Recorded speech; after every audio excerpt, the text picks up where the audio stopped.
अगर तुम्हारा दिमाग अपनी पूरी कैपेसिटी पर काम करे तो कैसा लगेगा? नहीं, मैं उस 10% ब्रेन वाले बकवास मिथक की बात नहीं कर रहा। मैं बात कर रहा हूँ एब्सोल्यूट क्लैरिटी की, उस पल की जब दिमाग से हर धुंध हट जाती है और अचानक दुनिया की हर चीज, हर किताब जो तुमने कभी पलटी हो, हर चेहरा जो तुमने कभी देखा हो, हर मैथ्स इक्वेशन जो तुमने स्कूल में पढ़ी हो, सब कुछ तुम्हारे सामने एक परफेक्ट डिजिटल इंटरफेस की तरह तैरने लगता है। मेरा नाम एडी मोरा है और एक वक्त था जब मैं न्यूयॉर्क के एक सड़े हुए अपार्टमेंट में अपनी बर्बाद जिंदगी का मातम मना रहा था। एक ऐसा राइटर जो एक लाइन तक नहीं लिख पा रहा था। मेरी गर्लफ्रेंड लिंडी मुझे छोड़ चुकी थी। मैं जिंदा था, लेकिन सिर्फ नाम का। लेकिन फिर मुझे वो गोली मिली, NZT-48। मैं नशे में नहीं था, मैं ओवरहाइप्ड भी नहीं था, बस सब कुछ साफ हो गया था। मुझे पता था कि मुझे क्या करना है और कैसे करना है। जैसे ही वो केमिकल मेरे खून में घुसा, मेरा पुराना सुस्त दिमाग हमेशा के लिए बदल गया। उस पहली रात मैंने अपनी लैंडलॉर्ड की बीवी को सिर्फ उसकी पुरानी लॉ स्कूल की किताबों से इम्प्रेस नहीं किया, बल्कि 4 डिजिट के IQ के साथ उसका पूरा घर साफ कर दिया और सुबह होने से पहले अपनी किताब के पहले 40 पन्ने लिख डाले। मैं सोच रहा था, ये ड्रग आखिर है क्या? मैं बिखरा हुआ नहीं रह पा रहा था। 6 घंटे से मैंने सिगरेट नहीं पी थी, भूख तक महसूस नहीं हो रही थी। मैं अचानक डिसिप्लिन्ड, ऑर्गेनाइज्ड और बेहद फोकस्ड हो चुका था। लेकिन मेरा विजन सिर्फ एक किताब तक सीमित नहीं था। जब आपके पास ऐसा दिमाग हो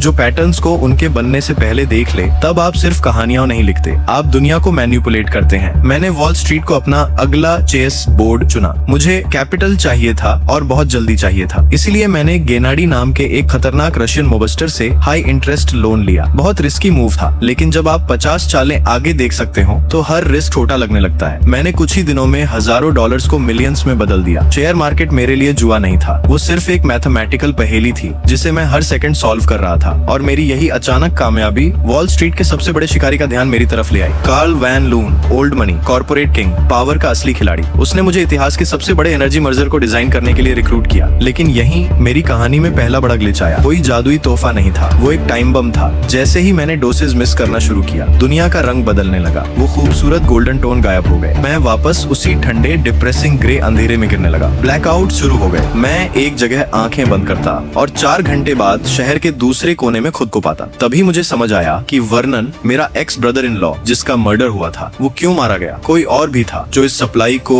ट्रैक कर रहा था। एक रहस्यमयी आदमी, टैन कोट पहने हुए, जो साए की तरह मेरा पीछा कर रहा था। मेरी हालत बिगड़ती जा रही थी। कार्ल वैन लून के साथ एक बेहद क्रिटिकल मीटिंग में मेरा दिमाग जवाब देने लगा और वैन लून ने मेरी आंखों में वो खालीपन देख लिया था। उसने मुझसे कहा, तुम्हारी ये ताकत भगवान की देन हो सकती है, किस्मत हो सकती है, या बस जिंदगी का कोई अजीब मजाक, लेकिन तुमने इसे कमाया नहीं है। तुम इन ताकतों के साथ लापरवाह हो। तुम इन्हें ऐसे उछालते फिरते हो जैसे कोई बिगड़ा हुआ अमीर बच्चा। तुमने वो सीढ़ियां नहीं चढ़ी जो मैंने चढ़ी है। मुझे अपना दुश्मन मत बनाओ। उसने मुझे बच्चा समझा। उसे लगा मैं सिर्फ एक लालची लड़का हूँ जिसे अचानक लॉटरी लग गई है। लेकिन मुझे अपनी औकात पता थी। मैं हार मानने वालों में से नहीं था। जब टैन कोट वाले आदमी ने मेरी एक्स गर्लफ्रेंड लिंडी को पार्क में घेर लिया, तब मैंने फोन पर उसे गाइड किया। मैंने उससे कहा, मेरी छुपाई हुई सप्लाई में से एक गोली खा लो। और जैसे ही उसने वो गोली ली, उसने भी उस एब्सोल्यूट पावर को महसूस किया। वो बच निकली, लेकिन उसी रात उसने मुझसे मेरा सबसे बड़ा सच छीन लिया। उसने कहा, वो इस नर्क का हिस्सा नहीं बन सकती। फिर आई वो रात जो मेरी जिंदगी के पूरे चेस गेम का सबसे अंधेरा पन्ना थी। मैं अपने पेंट हाउस में बंद था। रीइंफोर्स्ड स्टील का दरवाजा और बाहर गेनाडी और उसके रशियन गुंडे सर्कुलर सॉ से उस दरवाजे को काट रहे थे। मैं पूरी तरह विथड्रॉल में था। मेरा शरीर कांप रहा था, मेरा दिमाग मर रहा था और मेरे पास एक भी गोली नहीं बची थी। दरवाजा टूटा। गेनाडी अंदर आया। वो मेरी बची हुई सप्लाई मांग रहा था। वो खुद भी इस ड्रग का गुलाम बन चुका था। उसने अपनी जेब से एक आखिरी सिरिंज निकाली जिसमें मेरा ही पिघला हुआ NZT था। हाथापाई शुरू हुई। मैंने अपनी बची कुची ताकत लगाकर उसे मार गिराया। वो फर्श पर तड़प रहा था। उसका खून बह रहा था और मेरा दिमाग बंद हो रहा था। फिर मैंने फर्श पर पड़े उस खून को देखा। उस खून में NZT घुला हुआ था। घुटनों के बल बैठा और फर्श से उसका खून पी लिया और फिर बूम, दुनिया दोबारा सुनहरी हो गई। मेरा दिमाग रिब्यूट हो चुका था। मैंने सेकंड्स के अंदर बाकी गुंडों को खत्म किया, टैन कोट वाले आदमी को ट्रैक किया, उसकी पूरी सप्लाई पर कब्जा किया और अपनी जान बचा ली। अब कहानी के आखिरी हिस्से पर आते हैं। 1 साल बाद मैं अब कोई टूटा हुआ राइटर या मामूली ट्रेडर नहीं था। मैं यूनाइटेड स्टेट सीनेट के लिए चुनाव लड़ रहा था और हर पोल कह रहा था और कि मैं जीतने वाला हूं। तभी मेरे कैंपेन ऑफिस में कार्ल वैन लून आया। उसे लगा वो आज भी वही पुराना शार्क है और मैं अब भी उसकी शिकार मछली। उसने बड़ी चालाकी से उस पूरी फार्मास्यूटिकल कंपनी को खरीद लिया था जो मेरी NZT बनाती थी। उसे लगा उसने मेरी लाइफलाइन काट दी है। वो मेरे सामने बैठा, मुस्कुराया और बोला कि अब मुझे उसकी उंगलियों पर नाचना होगा, वरना वो मेरी सप्लाई बंद बंद कर देगा। मैंने उसकी तरफ देखा और मुझे उस पर दया आ रही थी। वो आज भी पैसों, फैक्ट्रियों और